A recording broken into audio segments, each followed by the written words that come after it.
E olha, tem muita gente chegando aqui, mas já começa a mandar perguntas pro Supla e também pro Boni, grande Boni, que a gente fala em televisão, a gente fala justamente nele, né? Verdade. Por sinal, tá conectado já? Já tá, Danilo? Sim, conosco aqui. Boni, muito bom dia. Que honra nossa de ter você nesse sábado de manhã na Rádio Bandeirantes. Bom dia, Kátia. Bom dia, Danilo. Bom dia, Boni. Estamos aqui à disposição de vocês. Deixa eu te falar uma coisa. Quando a gente comentava aqui, a gente fala na história da televisão, a gente associa sempre a tua história na televisão. Você acompanhou durante décadas, primeiro, como se formou a televisão, como ela se transformou. Olhando lá para trás, o que mais te dá saudade, Boni? Olha, o princípio sempre ele tem um certo espírito de amadorismo. Quer dizer, a gente tem o sonho, tem a vontade de fazer, a coisa não existe. Então, esse traço do improviso e do amadorismo é muito importante porque você se envolve emocionalmente. Quer dizer, o seu coração bate mais forte quando você está fazendo qualquer coisa, então você faz com amor. Verdade. E o que te lembra, assim, com saudade? Assim, algum momento que você fala, puxa, esse momento foi marcante pra mim? Seja na década de 50, quando você com 15 anos começou na rádio, quer dizer, era um menino que nem sonhava que iria passar por tanta história de rádio, de televisão. O que te marcou, né, ao longo dessa vida profissional? Olha aqui, eu comecei no rádio com o Manuel de Nóbrega, né? Foi, E depois eu fui para a TV Tupi, quando eu tinha 17 anos, convidado pelo Cassiano Gabus Mendes e pelo Teófilo de Barros Filho. E eu era muito criança, é por isso que eu digo que eles eram irresponsáveis, aliás, uma doce irresponsabilidade. Eles me botaram para escrever, eu fazia quadrinhos para o Manuel de Nóbrega. Eles me botaram para redigir a primeira família da televisão brasileira, que foi a família Sears, que era às 8h30 da noite. Então tinha lá um pivete de 17 anos de idade, escrevendo 3 vezes por semana, às 8h30 da noite, depois do Repórter Esso. Isso é uma coisa absurda. Eu não deixaria acontecer na minha emissora, não. Mas, ao mesmo tempo, a gente vê o quanto que os ditos loucos são aqueles que conseguem dar uma reviravolta na televisão. Porque ao longo da tua vida profissional, eu lembro que muita gente falava, gente, o Boni é louco, olha o que ele está fazendo. Está virando a história, o Jornal Nacional. E tantas outras modificações e criações que você fez na TV. O Jornal Nacional é uma delas, que está até hoje sendo um grande sucesso. Então, tem um grau de loucura importante também para quem faz televisão, né? Eu acho que sim. A criação é de médico, poeta e louco, cada um tem um pouco, né? Então, é evidente que toda a parte de criação, de invenção, porque nós estamos partindo de uma coisa sem referência. A televisão brasileira nasceu sem referência. Quer dizer, a indústria cinematográfica americana, Hollywood, sustentava a televisão americana. A televisão americana não produzia. O Brasil foi o primeiro país do mundo que se tornou produtor e exibidor ao mesmo tempo. É uma característica especial da televisão brasileira. Eu sempre costumo dizer que é feita uma fábrica de autopeças. Nós éramos uma montadora que tínhamos que ter todas as peças fabricadas por nós mesmos, porque senão não andava o carro, né? Não, senão não existia nem carro, né? Quer dizer, se esperasse chegar a peça de fora, estava perdido, né? É verdade, é verdade. Agora... E nas minhas andanças aí por esse mundo artístico, eu passei pela Bandeirantes também. Foi, não sei se vocês 60, sabem, eu tive 2 passadas pela Bandeirantes. Uma em 1955, quando eu fazia freelance. Eu escrevia textos para um comercial chamado RB55, criado pelo gênio do rádio Oswaldo Molles, aí na Bandeirantes. E eu trabalhava na Lintas, que era uma agência de publicidade, e ele me encomendava textos, me pagava por fora. E depois, em 1963, 64, eu fui diretor artístico da Rádio Bandeirantes. Então, e o que é muito legal, porque com muito orgulho e carinho. Então, mas sabe o que eu acho legal, Boni? Hoje a gente, olhando o logo da Band, muita gente não sabe que quem criou o logo da Band, que começou com uma salsicha em cima, uma salsicha embaixo e uma bola, foi você, né? Quer dizer, hoje a gente olha para o logo da Band e fala assim, nossa, parece um olho, mas começou com 2 salsichas e uma bola. Na realidade foi o contrário. Começou com olho, mas como o olho era a marca da CBS, que tinha que depois mudar. ficou redonda, mas então a gente tinha que mudar. E como era em preto e branco, quando você olhava para aquilo, você via duas coisas. Você via um buraco com duas coisas pretas, ou podia ver até a salsicha. Mas na época a gente não viu. A gente não viu a salsicha, não. Agora, o logo foi escolhido por todos os diretores de arte das agências de publicidade. Mas eu vou dizer uma coisa para você, era muito feio, hein? Não sei se era muito feio. Eu acho que para a época era algo assim inovador, revolucionário.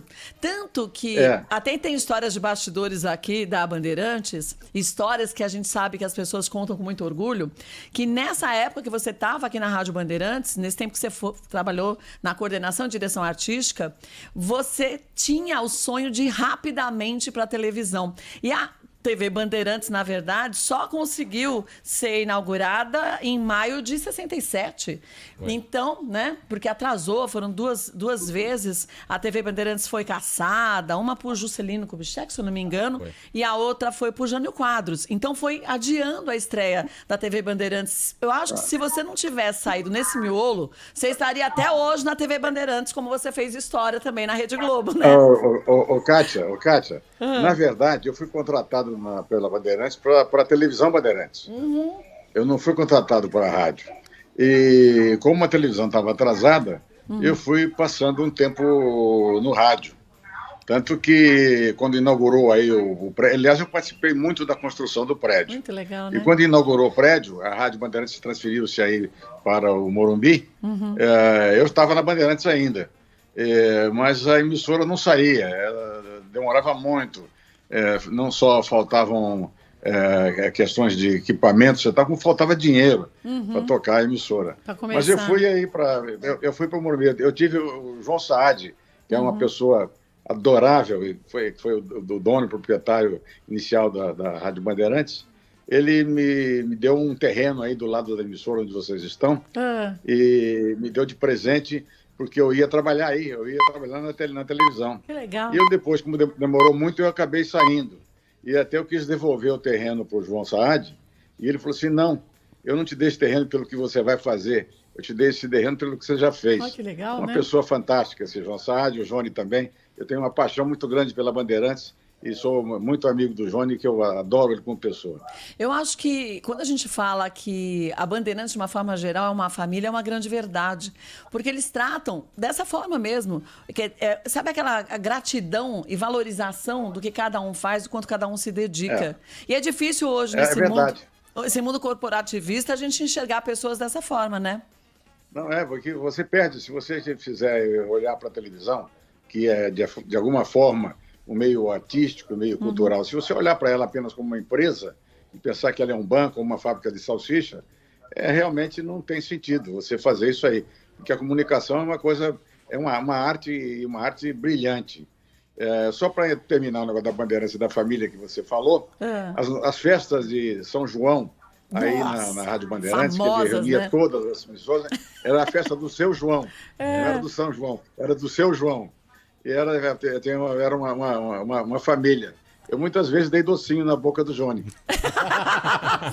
E você não sabe, Boni. Eu falava, olha, desde o meu início de carreira, meu Deus, essas festas, tu não comentava, né, nos bastidores de televisão, para você ouvinte da Rádio Bandeirantes, do quão glamurosa era a festa, porque eram sorteados carros, era sorteado prêmios maravilhosos, e não só isso, mas a animação. Para todos os funcionários, para todos os funcionários, que as pessoas ficavam. E quando eu comecei a receber o convite para vir para a TV Bandeirantes, eu pensei, gente, pena agora que a festa do São João acabou e agora eu tormento a Rosana Saad. Vamos voltar com a festa do Seu João. A gente pega patrocinador, vamos fazer alguma coisa, né? A coisa foi se profissionalizando e eu acho que eu tenho um dos meus mais importantes papéis que eu tive na história da televisão foi de profissionalizar a televisão, educar, criar, não ter nenhum preconceito com gente nova, tentar formar profissionais. E nós não tínhamos nada para sustentar a televisão, era o rádio, o circo e o teatro. E a televisão foi inventada assim, pessoas como o Cassiano Gabus Mendes, o Walter Clark, o Joe Wallach, que foi fundamental na existência da TV Globo. Então, fomos profissionalizando aos poucos. mas a televisão brasileira atingiu, de forma geral, em todas as suas áreas, um padrão que é respeitado no mundo inteiro. E a própria TV Globo, ela exporta produtos para mais de 100 países. Então, é muita coisa. E nós éramos os caipirinhas aqui, éramos os Orson Welles caboclos.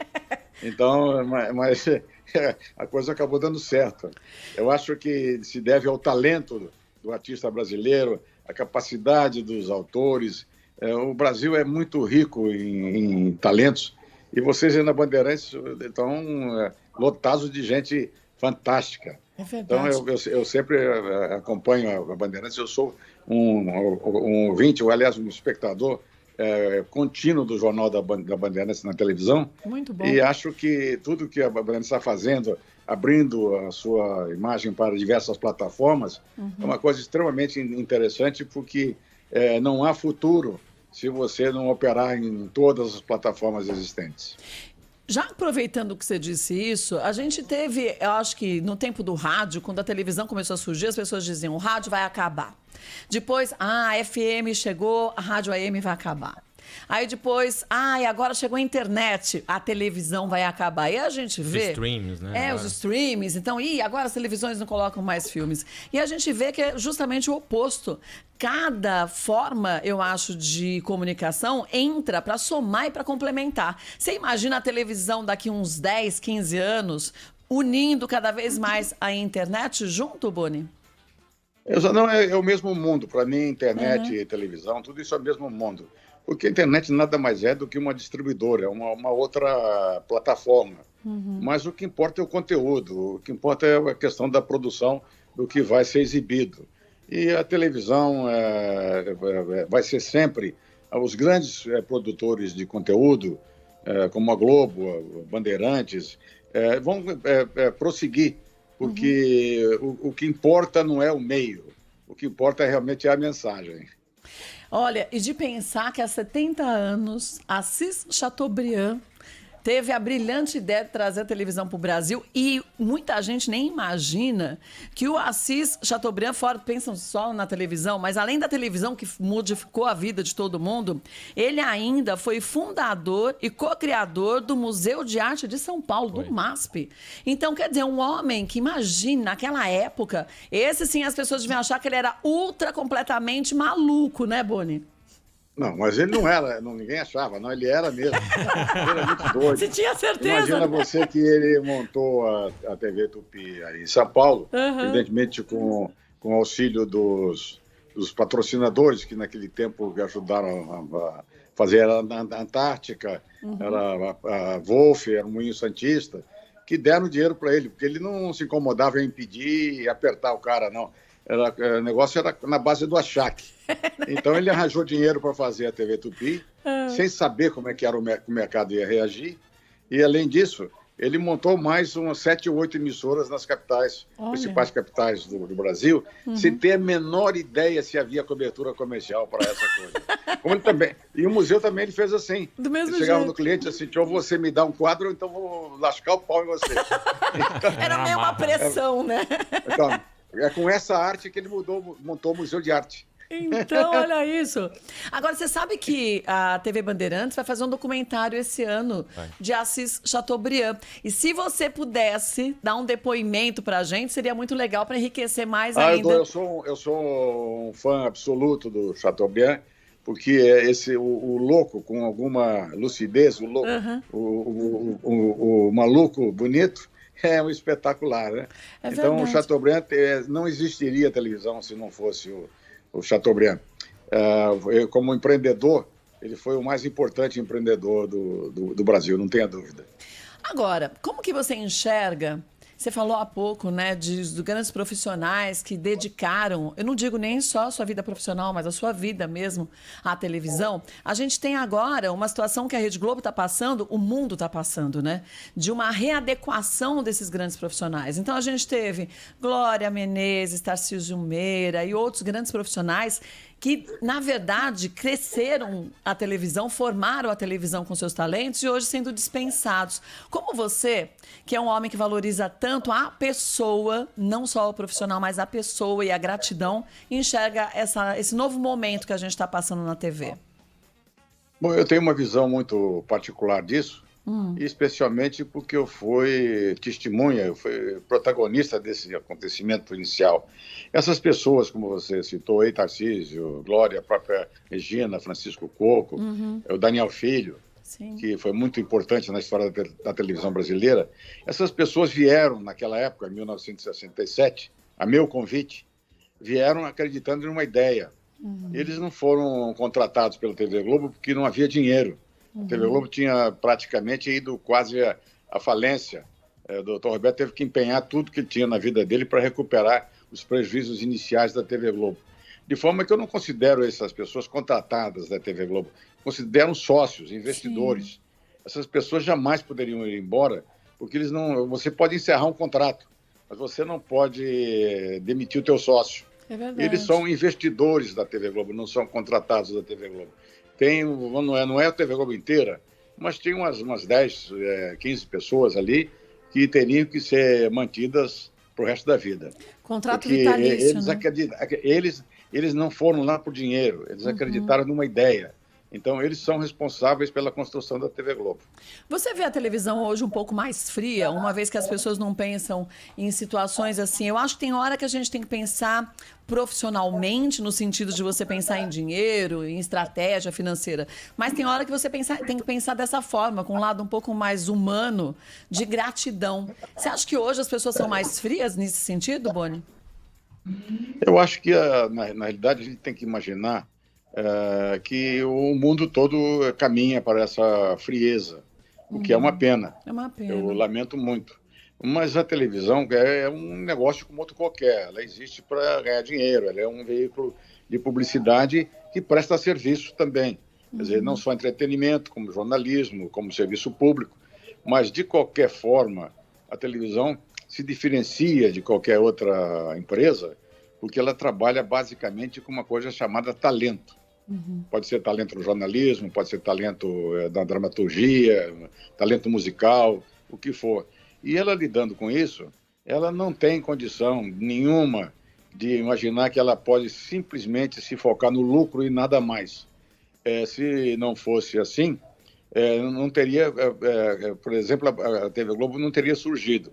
Uma das características do Dr. Roberto foi quando nós chegamos lá, ele nos pediu um prazo para a gente poder consertar a TV Globo, que estava naquele momento em 4º lugar no Rio, em 5º lugar em São Paulo, e ele nos pediu um prazo. Nós demos a ele o prazo de 5 anos. E ele falou, tá tudo bem, 5 anos está ok, vamos fazer assim. E digo, doutor Roberto, ele falou assim, mas o lucro começa quando? Doutor Roberto, acho que daqui 3 anos a gente já começa a ter algum lucro. Bom, vocês façam o esforço que vocês puderem fazer, porque eu prometo, enquanto vocês não liberarem, eu não quero mexer em nenhum centavo do lucro que tiver na empresa. E somente depois de 20 anos foi que o doutor Roberto foi receber algum dividendo do trabalho que ele estava feito, porque o dinheiro estava em caixa, mas era para investimento, e era para pagamento de artistas, e era para aplicar em novas tecnologias, de forma que ele liberou essa questão do lucro, porque ele acreditava no futuro. Quer dizer, não deixa de ser um negócio, mas um negócio que precisa de um investimento a longo prazo. Televisão não se ganha dinheiro do dia para a noite. Quem pensa assim nunca vai sair do lugar lá de baixo, porque é preciso que tenha grandeza de olhar para a televisão, olhar para todas as plataformas que ela tem que atuar, de forma que lucro sim, mas, acima de tudo, isso é um veículo artístico. É verdade, não pode se abrir mão disso, assim como não pode se abrir mão de um jornalismo imparcial.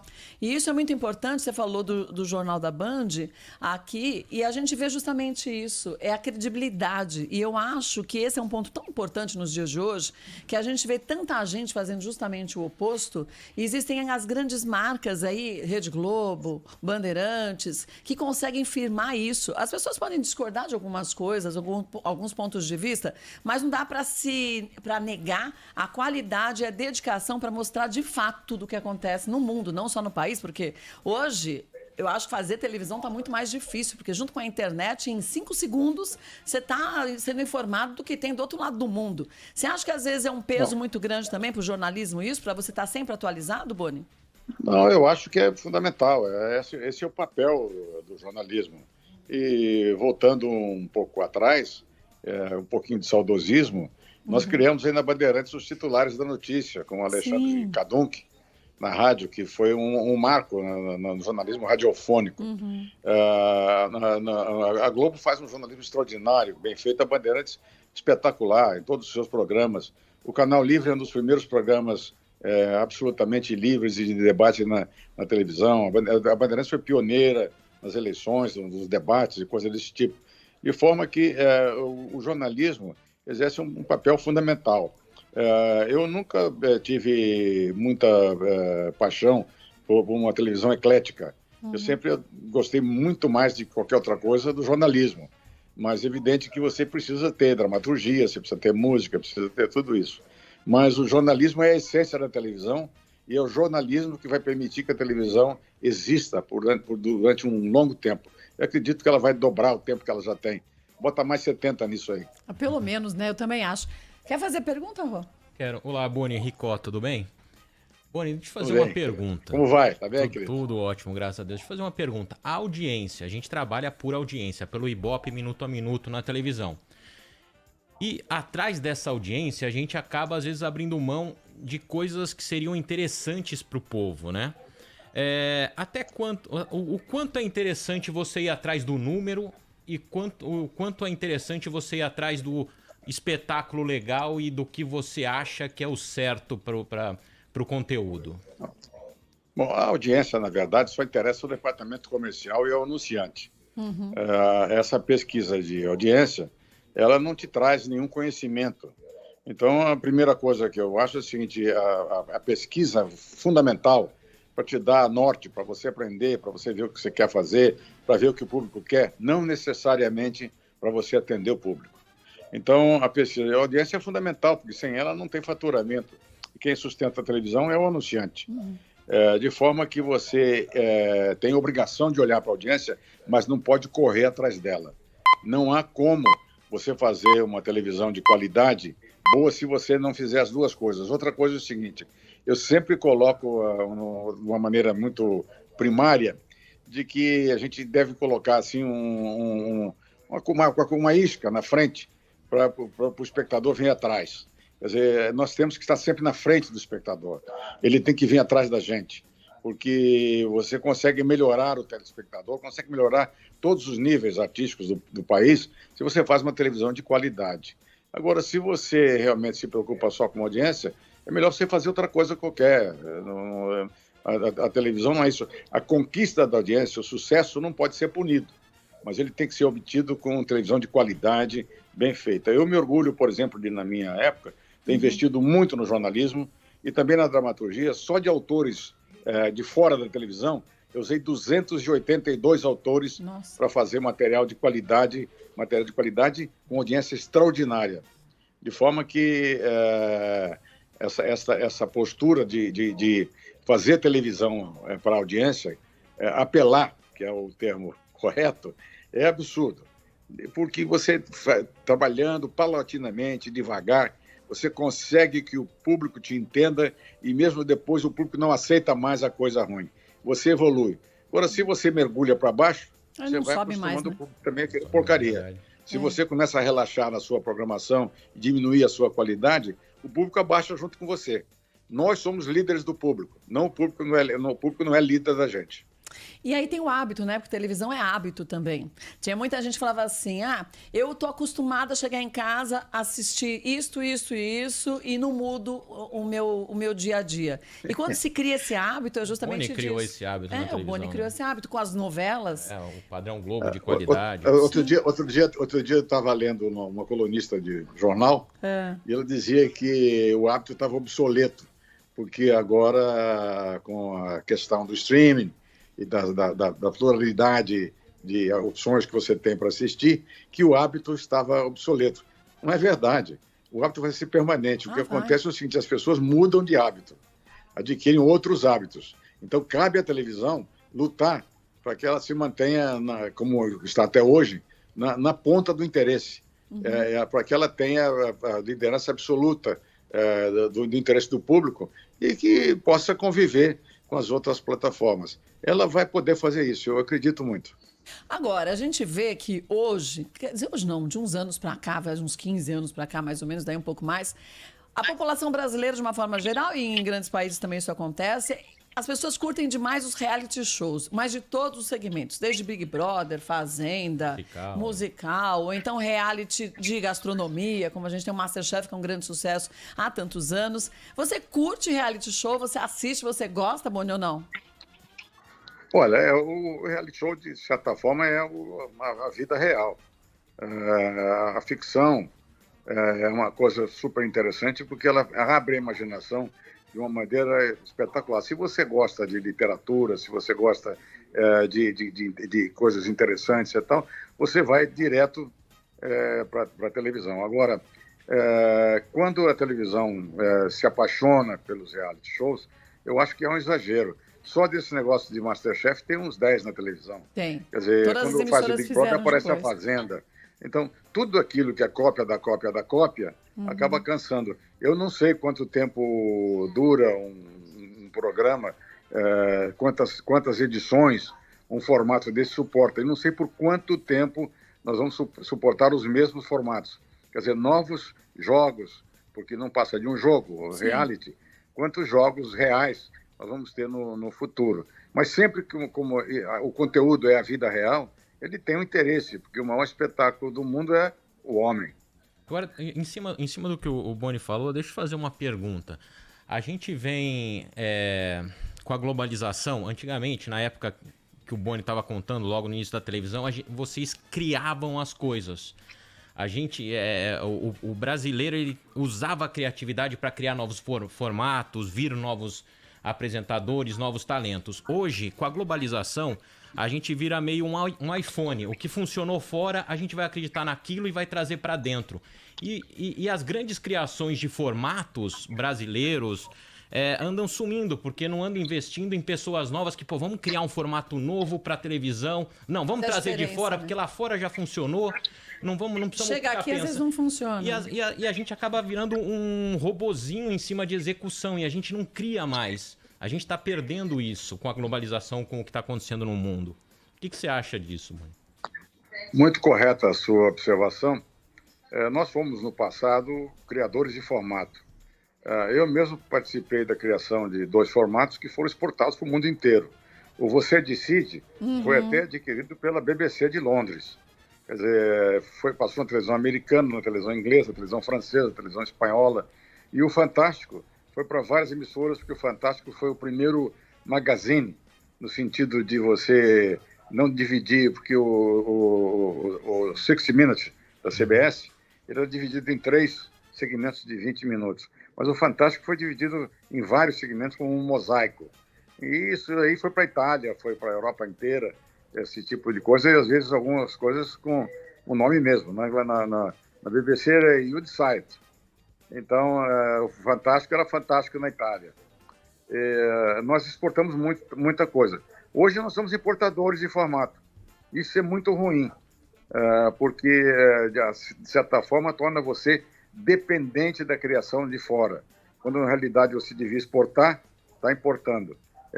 Me preocupa, isso me preocupa, porque é muito cômodo você comprar um formato pronto, já testado, e não ter ideias de que você possa arriscar se ela vai ser sucesso ou não. Então, isso desestimula um pouco a criatividade. E comercialmente mais difícil, porque para você conseguir sair do zero, vamos dizer, o pessoal em casa entender, se paga sempre muito alto, um valor muito alto pelo formato. Então, sei lá, um determinado programa, 10 milhões. Para você chegar no zero, você já tem que vender 10 milhões. E aí, numa situação que a gente está com o mundo atualmente, para você conseguir um faturamento de 20 milhões, quer dizer, para você ter lucro de 10 e pagar os 10 que você precisa pagar pelo formato, isso inviabiliza muitas vezes o programa de continuar na grade, né? Eu não sou contra você comprar um ou outro formato. Sim, mas não muitos, mas né? Mas você deve tentar se livrar desse formato. Eu considero não só a questão do formato, como comprar atrações prontas. Eu acho, por exemplo, um absurdo o que se faz com o futebol hoje, que se paga uma fortuna, se paga mais caro os direitos do futebol do que você consegue vender para o anunciante. Isso é um absurdo, é uma imposição que você tem do dono do entretenimento, do dono do formato, contra você, porque você está dependendo dele e pagando a ele um dinheiro que realmente não compensa. Então, isso é perigoso. Eu sempre tive muito cuidado com isso, e lembro no meu tempo de TV Globo, eu às vezes dividia com a TV Bandeirantes os campeonatos regionais, os campeonatos brasileiros e até o campeonato mundial, porque eu achava que era importante ter a participação das outras emissoras, porque a gente teria a possibilidade de, em conjunto, negociar melhor e comprar esses direitos numa base mais barata do que você comprar a exclusividade, que custa uma fortuna. De forma que eu também, é o seguinte, o campeonato, às vezes eu pagava o campeonato inteiro e vendia para a Bandeirantes por um preço menor, para transmitir somente os jogos de importância fundamental. E deixava os outros jogos serem exibidos à vontade, porque aquilo era uma característica da programação da emissora e seria justo que a gente ficasse somente com aquilo que interessava dentro da nossa programação, extremamente eclética.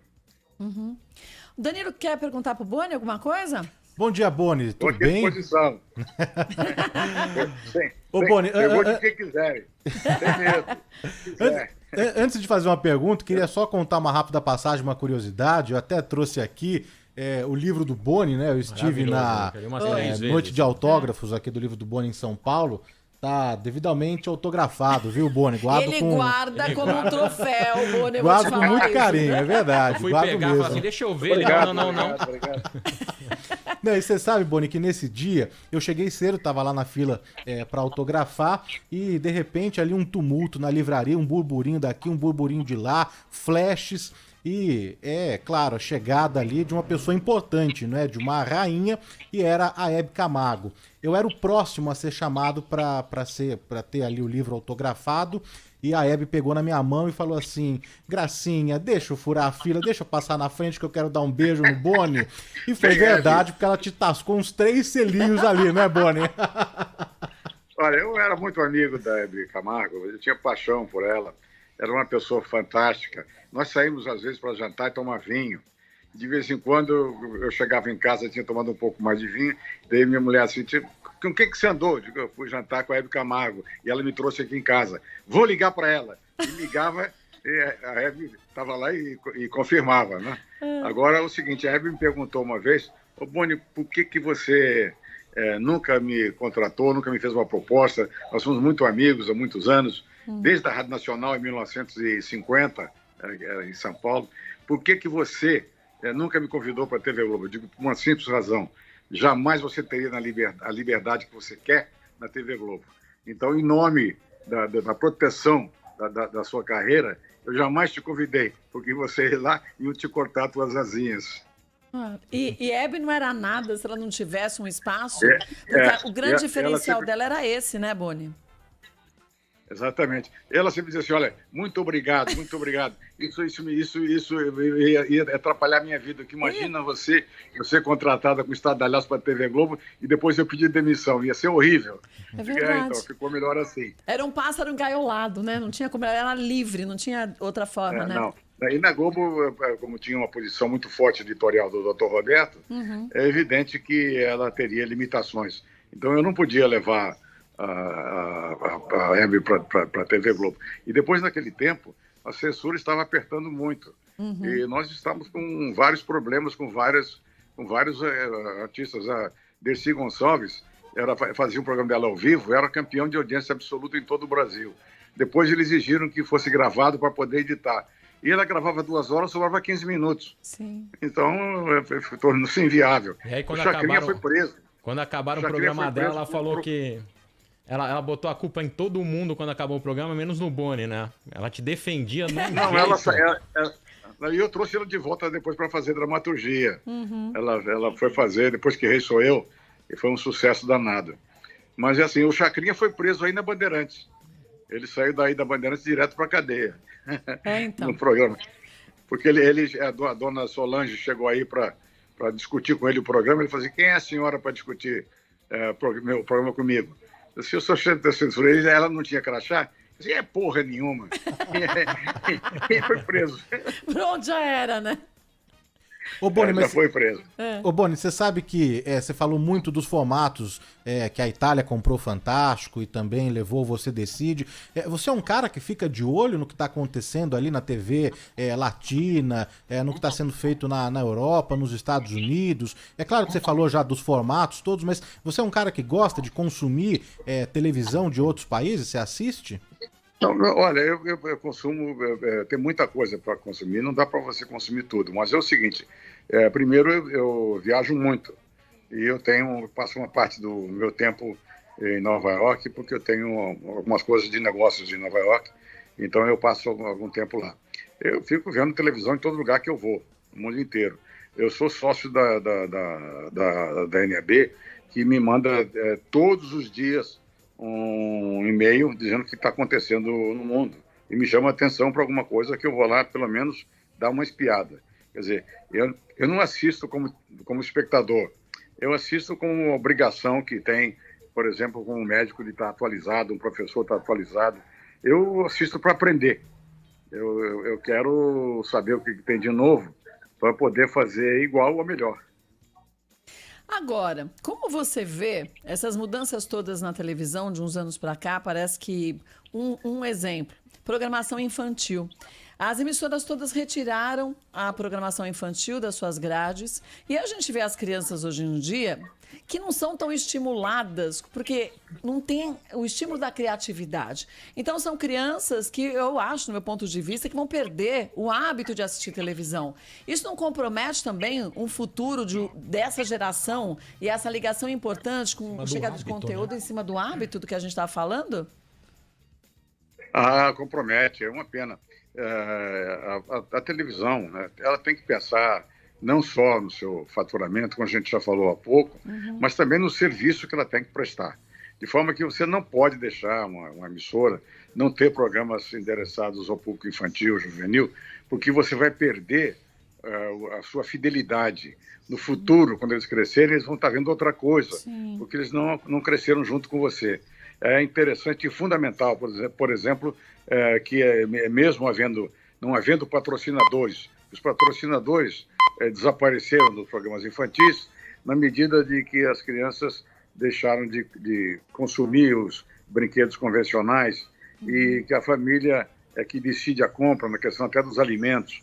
De forma que isso é uma pena, porque você devia reservar e investir parte do seu lucro em programas de seus futuros espectadores. Você devia formar esse pessoal. Não precisa ficar com 4 ou 5 horas de desenho animado, mas você tem que falar com eles de alguma forma, de alguma maneira. Hoje ficou restrito a TV Cultura, ela que faz a sua programação de desenho animado, aliás, com muita qualidade, e as outras emissoras, lamentavelmente, abandonaram essa conversa que você tem com o público mais jovem, porque você não está preparando, não está criando razões de fidelização. Então, isso é fundamental. Eu lamento muito esse abandono. Eu digo que deu curto-circuito na babá eletrônica. É verdade. É verdade. Eu lembro, olha, na minha infância, Daniel Azulay, que estimulava a gente a desenhar, a você... Azulay e a turma do Lambilábia. Grande Daniel Azulay. Não é? Você tinha Rá-Tim-Bum, antes do Castelo, mas o Rá-Tim-Bum, que também incentivava as crianças a pensarem, a falarem do lúdico, a criação isso. do Moleete, Roberto Moleete. Isso. E hoje a gente não tem nada disso, tem as crianças com o celular na mão, assistindo lá qualquer coisa no YouTube. Mais uma vez assistindo programação que vem de fora, porque... Sim, é muito difícil, muito triste, né? A base da televisão é que mesmo no entretenimento, ela informa, ela passa uma série de dados que aumentam o conhecimento das pessoas, estimulam a imaginação, de forma que é um veículo extraordinário, ao vivo, a cores, presente de qualquer lugar do mundo instantaneamente. Quer dizer, não tem páreo para a televisão enquanto tecnologia. Ela é superior em todos os aspectos. Então, se de repente você tem outros concorrentes que começam a aparecer, você tem que ser melhor do que eles. Isso aí significa você ter uma abrangência total para atender todos os públicos que você se dirige. O que você acha que falta na televisão brasileira hoje em dia? O que você colocaria se você tivesse lá na Rede Globo ou numa outra emissora forte, como a Bandeirantes? O que você acha que falta na programação da televisão hoje e de que forma você colocaria isso? Bom, primeiro vou botar meu empresário para conversar com você, para ver quanto é que você quer me pagar para dizer. Não fala isso, que aí a gente arruma patrocinador e contrata. Combina o preço e o preço eu digo. Isso é brincadeira. Na verdade, acontece, o pessoal que está fazendo televisão hoje é um pessoal extremamente competente. Sim. Mas eu acho que competência e eficiência não são suficientes. Você precisa ir além disso. Tem tudo para ser feito. A televisão se renova diariamente porque a vida se renova diariamente. Mas é preciso que você faça com paixão, com amor, com carinho. Se você não fizer dessa maneira, você fizer simplesmente a sua obrigação, se você fizer o seu trabalho, mesmo que bem feito, você está fazendo menos do que deve. Quem para você são os seus ídolos da televisão? Não precisa ser da atualidade, assim, que você fala, estes são os meus ídolos na televisão brasileira. Olha, eu passaria aqui algumas semanas com você aqui, citando nomes, mas eu tenho aquelas pessoas que eu gosto muito. Eu sempre repito, o Cassiano Gabus Mendes, que foi... Quando eu fui trabalhar com ele, eu tinha 17, ele tinha 23. Então, o Cassiano sempre foi uma pessoa brilhante, porque ele tirou a televisão do nada. E eu gosto muito do Cassiano Gabus Mendes. Eu tenho paixão por um sujeito chamado Lima Duarte. Ele é incrível, né? E quando eu estava no rádio, ele era meu sonoplasta. Olha, eu não sabia disso, que legal. Ele fazia um programa, ele montava umas músicas. Eu fazia um programa que era uma paródia de filmes importantes, e as pessoas vinham botar música, pegavam a música do filme e colocava lá. Em termos caricatos, faziam um arranjo, faziam uma piadinha com a música. E eu precisava que a música fosse séria, para o pessoal pensar que era o filme mesmo. Deixava a piada do lado. E o Lima, peguei o Lima, que eu achava que ele tinha bom gosto, falou assim, você pode ver isso para mim? E o Lima imediatamente falou assim, olha, só tem um jeito de fazer isso bem feito. É colocar a trilha original dos cinemas. A gente vai copiar isso aí, pega o projetor, roda o filme, eu copio esse som e vamos sonorizar o som assim. Ele era, além de talentoso, muito criativo.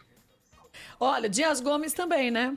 Parece que você sempre tem uma ligação. Eu acho o meu principal parceiro artístico sempre foi o Daniel Filho. Também. O Dias Gomes, eu tenho uma história pessoal com ele, porque eu, antes de trabalhar com o Manuel de Nóbrega, eu quis entrar no rádio, e o meu tio, que era editor de livros, ele editava o Dias Gomes e o Nelson Rodrigues.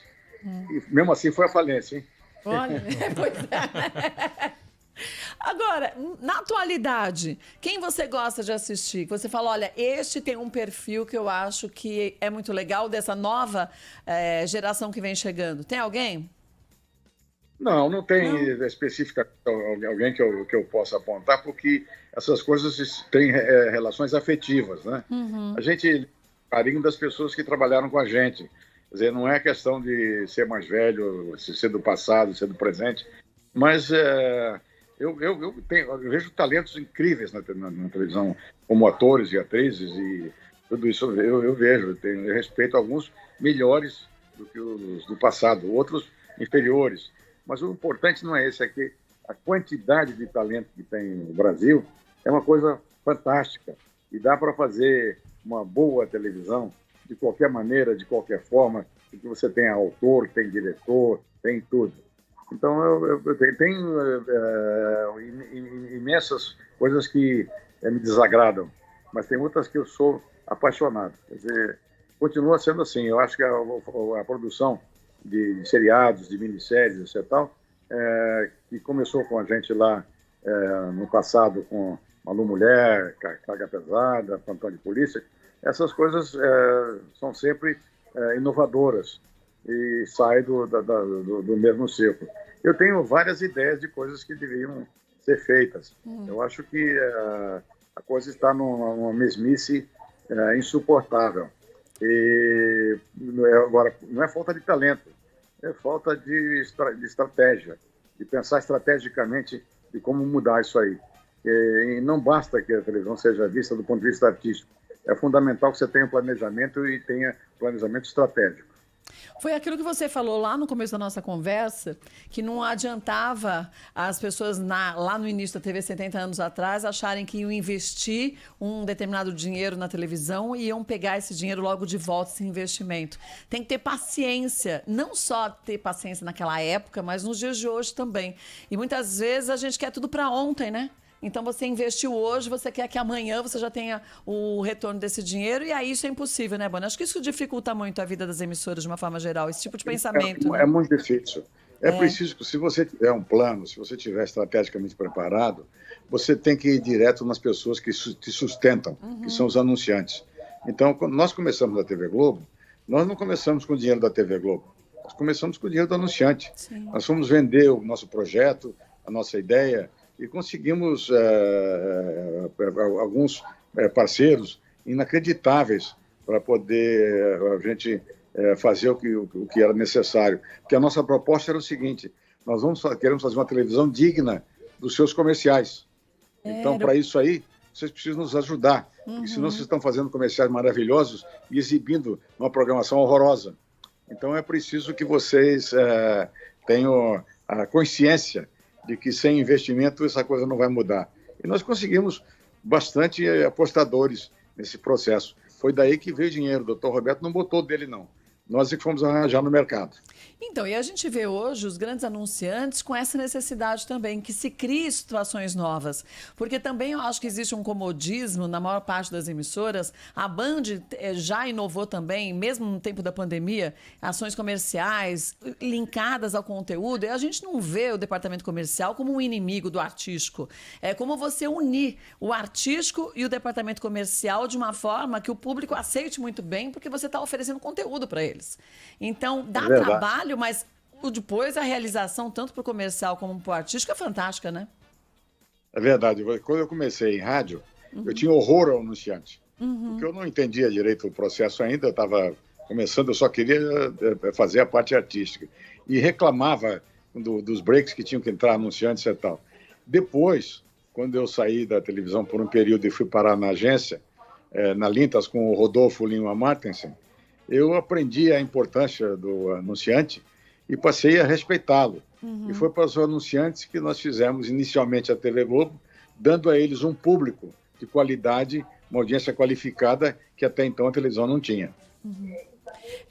E aí a gente percebe o quanto que a gente cria, mas a gente tem que olhar para trás e ver como as coisas se repetem, as necessidades são as mesmas, e a criatividade, a união, eu acho que do grupo que se trabalha é sempre o que vai fazer a diferença, né? Sem dúvida. Exato, a televisão ficou muito dividida. Eu não quero dizer que tem que ter um comando único, centralizador, que na nossa época era fundamental, porque senão a gente não ia conseguir fazer. É evidente que ela tem que passar por processos administrativos modernos.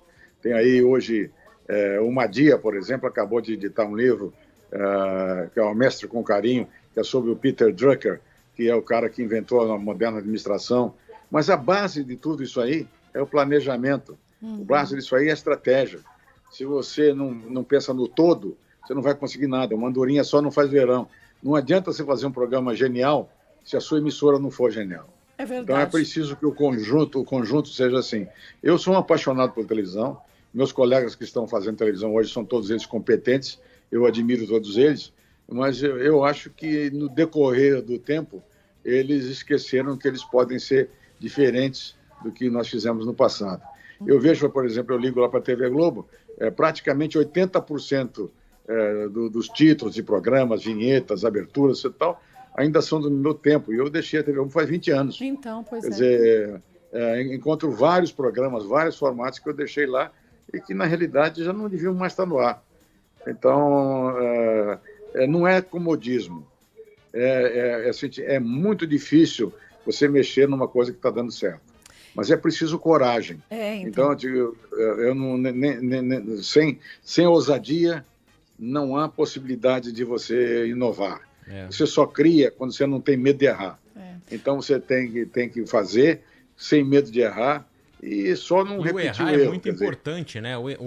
Do erro sai é grandes só com erro. acertos. A relação de. Você tem uma relação simples, é isso aí, que é uma relação de erros e acertos. Se você tem uma relação de acertos maior que a relação de erros, está muito bom. É. E se você pode errar numa coisa pequena e pode acertar numa coisa grande, que compense o erro pequeno. De forma que essa questão é uma relação matemática. E você tem que olhar para a televisão, isso é uma coisa que eu insisto, como um todo. Não adianta você fazer nada isoladamente, porque por maior êxito que ela tenha, ela vai ser simplesmente um pequeno êxito. Agora, e o politicamente correto hoje? Isso não está dando uma travada na criação, principalmente da parte humorística da nossa TV, da rádio? Você tem uma liberdade Limita, né? maior na internet, porque o pessoal xinga, mas não tem uma censura forte de quem está assistindo, porque você está fazendo só para o teu público mesmo. Mas para a TV e para o rádio, a gente sente que o politicamente correto vem... Tudo bem, o mundo tem que se transformar, lógico, a gente não precisa mais, não pode existir mais racismo no mundo, mas o radicalismo não atrapalha? Eu acho o seguinte, o politicamente correto é a forma mais odiosa de censura que eu já conheci na minha vida. Porque elas não impedem você de fazer nada, elas dizem o que você deve fazer. É isso, e não, uma imposição, né? É uma coisa horrível. Eu sou inteiramente contrário, eu entendo perfeitamente e sempre fui um apaixonado pelas questões de luta de gêneros, de luta de classe, de lutas raciais. Sempre tive do lado absolutamente dessas pessoas que lutam por isso. Mas você não pode transformar, ficar analisando a atitude das pessoas e dizendo isso está certo, isso está errado, isso está certo, isso está errado. O juízo não cabe às pessoas, a tutela não cabe às pessoas. Então, o politicamente correto é o inimigo da literatura, é o inimigo do cinema, é o inimigo da televisão e é o inimigo da própria democracia. Na medida que você não tem a possibilidade de expor livremente as suas ideias, porque se você expor de uma maneira mais rude ou mais agressiva, você já vira o politicamente incorreto. Isso aí é um desastre para a humanidade. É uma coisa terrível. Um dia vai acabar com isso aí. Politicamente incorreto, nós não poderíamos ter feito vários programas da televisão. Vários deles. Não podia ter tido Trapalhões, não podia ter tido Chacrinha, e por aí afora. Então, eu lamento que as pessoas tenham essa visão de que o politicamente correto é uma coisa educada. Porque o pior de tudo é quando você recebe censura de cima para baixo, é uma coisa que você vai lutar contra ela. Quando a censura está do seu lado, é pior, porque o cara quer te condicionar a posição de que você tem a mesma ideia dele. Quer dizer, é uma campanha ideológica, não é uma campanha de censura, é pior. Ela quer mudar a sua ideologia e quer que você adote a dela. Quer dizer, politicamente correto é um conjunto de regras que deviam ser colocadas no lixo. E caso você não concorde, você é massacrado por aqueles que têm aquele ponto de vista fixo. Então, é assim, eu quero tanto a minha liberdade, meu direito de falar o que eu acho, mas eu não permito que os outros façam o mesmo, né? Exatamente. A censura na televisão acabou em 1985. E durante um longo tempo, nós seguimos, o Dr. Roberto fez um documento chamado Liberdade e Responsabilidade, onde ele nos dava total liberdade para fazer as coisas, mas também exigia responsabilidade. Então, o que acontece na grande dificuldade hoje é que meia dúzia de caras vão para a internet, fazem um manifesto, e a televisão, que fala com 100 milhões de pessoas, aceita a opinião de meia dúzia de caras que fazem pressão. Isso é um absurdo. Ela tem um poder e ela tem uma possibilidade de não aceitar, de rechaçar, de repelir essa pressão para que ela mude. Ela não pode ser escrava de uma opinião de 50 a 60 mil pessoas se ela fala com 100 milhões de pessoas. Não pode. Isso aí é você abrir mão da sua própria liberdade. Ô Boni, a gente fala, claro, muito de televisão com você, é evidente, mas resgatar um pouquinho aqui do rádio, não é? Queria a sua opinião sobre essa migração praticamente do rádio para a TV. Hoje a gente faz TV no rádio, né? Essa entrevista aqui está sendo transmitida com imagens para o YouTube, tem até GC, tem até a marca d'água aqui da rádio, enfim, tem cortes de tela, o Daniel Mesquita aqui no nosso Switcher. Como você vê isso? Era uma mudança necessária? Era preciso mesmo reinventar e oferecer um frescor no meio rádio? Você acha que é um pouco demais até essas emissoras todas com a necessidade de hoje oferecer essa imagem? Qual que é a sua opinião sobre isso? Eu sou inteiramente favorável a essa questão do rádio ser transmitido por imagem. Eu sinceramente, eu fui um dos primeiros a incentivar isso. Eu sugeri ao Newton Travesso, na Jovem Pan, que colocasse câmeras e fizesse um estúdio. E o que ele fez magnificamente bem, como tudo aquilo que o Newton Travesso fez na vida. Mas eu acho isso aí essencial. O veículo precisa ser enriquecido. Se você amanhã tiver perfume, transmite perfume também. Não tem conversa. Olha que cheirinho bom. Se estiver amanhã, acrescenta no programa. Todos os recursos são necessários para valorizar a mensagem. E uma coisa curiosa, a primeira transmissão de televisão que eu vi na minha vida foi na Rádio Nacional do Rio de Janeiro, em 1949. E era exatamente isso que vocês estão fazendo hoje. Quer dizer, eram as câmeras no auditório da Rádio Nacional e o César de Alencar apresentando um programa onde até o locutor que ia ler o comercial se apresentava de smoking no microfone e lia um texto. Então dizia o César de Alencar: este é o locutor, beleza, este é o locutor que será o locutor do futuro da televisão. E era rádio, que não era nada mais do que rádio, entendeu?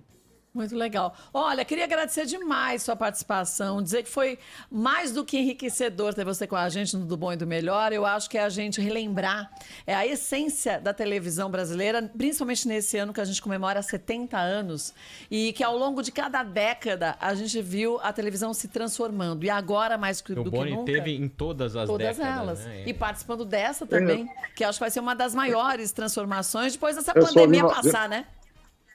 Eu sou dinossauro da televisão e ela se fez graças à qualidade dos nossos profissionais. É a eles que a gente deve tudo. Eu dediquei a minha vida a eles porque eles mostraram que era preciso respeitar aquilo que eles sabiam fazer e tudo aquilo que eles tinham de conhecimento e talento. De forma que eu fico muito feliz de ter participado disso tudo. E quero cumprimentar vocês pelo programa e o meu amigo Johnny por ter entrado em todas as plataformas possíveis e imagináveis e pela extensão que ele deu a Bandeirantes no mundo inteiro. Então, um abração para vocês. Obrigada. Um abração para vocês, um beijo, sucesso e sempre aqui à disposição, tá? Um beijo, viu? Obrigada. Obrigado. Olha, e é tão bom a gente poder falar com uma pessoa